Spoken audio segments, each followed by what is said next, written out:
Selamat berjumpa kembali di channel saya ini.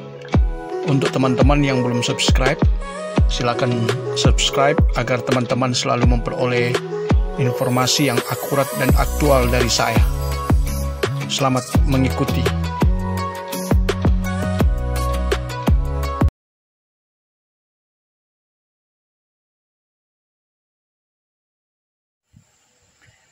Halo teman-teman, selamat berjumpa kembali di channel saya ini. Kembali saya ingin menceritakan lika-liku kehidupan saya di dunia wartawan atau dunia jurnalistik, di mana saya mengalami pahit manisnya menjalani kehidupan di dunia kewartawanan ini. Dan sebagaimana yang pernah saya ceritakan, kami pada tahun 1990 berjuang untuk berkarya di harian Jawa Pos yang berpusat di Surabaya, Jawa Timur. Sebagaimana diketahui, Jawa Pos itu identik dengan Dahlan Iskan, karena Dahlan Iskan inilah yang membackup Jawa Pos menjadi koran yang utama di Jawa Timur, bahkan bersaing dengan harian Kompas yang berpusat di Jakarta. Dalam cerita sebelumnya kami sampaikan bahwa kami datang di Surabaya untuk mengadu nasib di harian Jawa Pos pada tanggal 12 September 1990 kami tiba di Surabaya. Saya bersama dengan teman wartawan yang sama-sama pernah berkarya di Cahaya Siang di Manado, yaitu Hani Potabuga dan Meldi Sain Solar. Sementara teman-teman yang dari Cahaya Siang yang sudah lebih dulu berkarya di Jawa Pos, ada teman Rizal Layuk, kemudian Deki Geru, Afer Malangguna, dan Patrick Sorongan. Pada saat itu mereka adalah bagian dari kloter pertama yang datang ke Jawa Pos. Dan pada tanggal 12 September 1990 itulah pertama kali saya bertemu langsung dengan Dahlan Iskan. Karena ketika kami tiba di siang hari dan pada malam harinya langsung menuju ke kantor harian Jawa Pos yang pada saat itu sudah berpusat di Jalan Karaagung. Jadi sebelumnya harian Jawa Pos ini berpusat di Jalan Kembang Jepun. Dan di saat kami sudah berada di Surabaya, baru saja pindah kantornya dari Kembang Jepun ke Karaagung.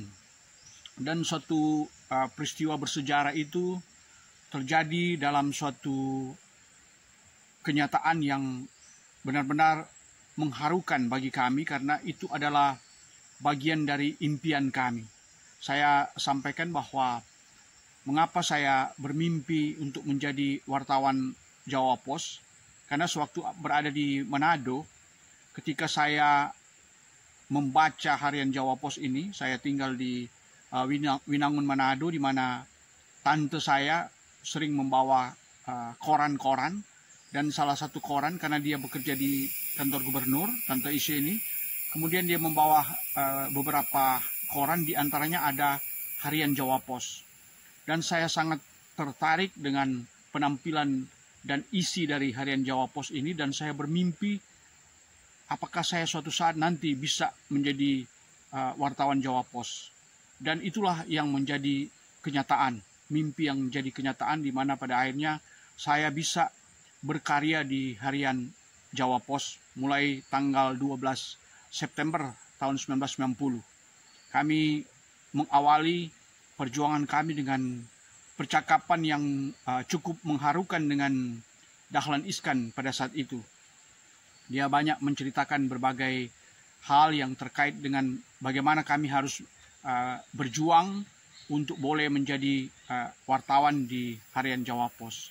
Ini suatu penghargaan yang luar biasa, karena yang menerima kami ini langsung oleh Dahlan Iskan sendiri. Dan mulai saat itulah saya kemudian ditugaskan di pos kesehatan, dan saya ingat pos kesehatan dan pendidikan, di mana untuk kesehatan kegiatan saya terutama adalah di Rumah Sakit Umum Dr. Sutomo, dan untuk kegiatan pendidikan saya melakukan tugas utama di Universitas Airlangga dan juga dengan beberapa universitas, antara lain adalah ITS dan beberapa perguruan tinggi swasta lainnya. Saya keliling, termasuk keliling juga di beberapa rumah sakit yang ada di Surabaya. Itulah tugas pertama saya di Jawa Pos. Sementara rekan Meldi Sayan Solar ditugaskan di bagian ekonomi, dan Hani Potabuga ditugaskan di bagian hiburan. Dan untuk orientasi awal kami naik bus dan juga angkot atau bemo.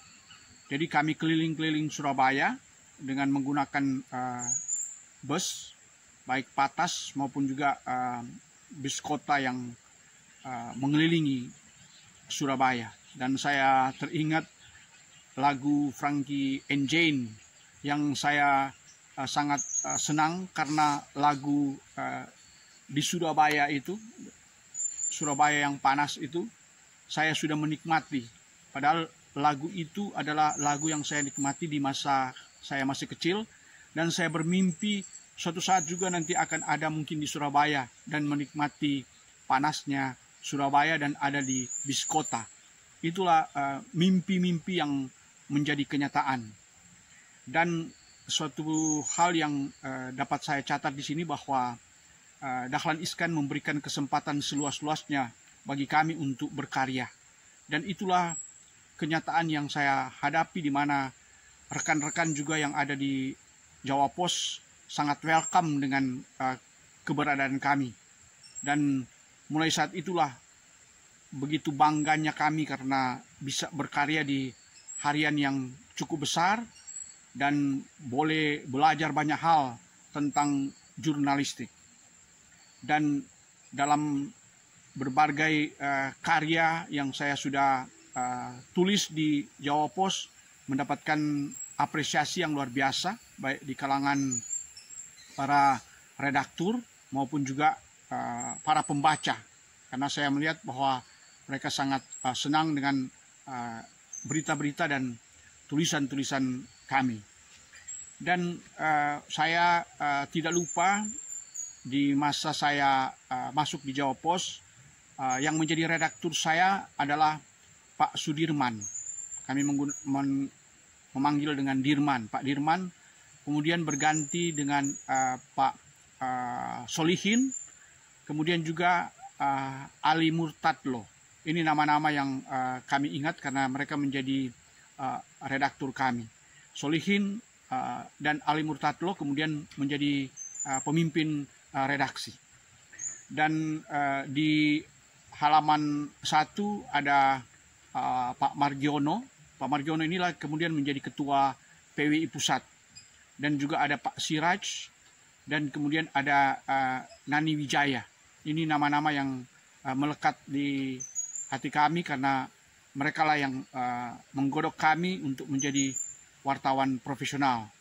Tapi tentu terutama adalah coaching-coaching yang diberikan oleh Pak Dahlan Iskan.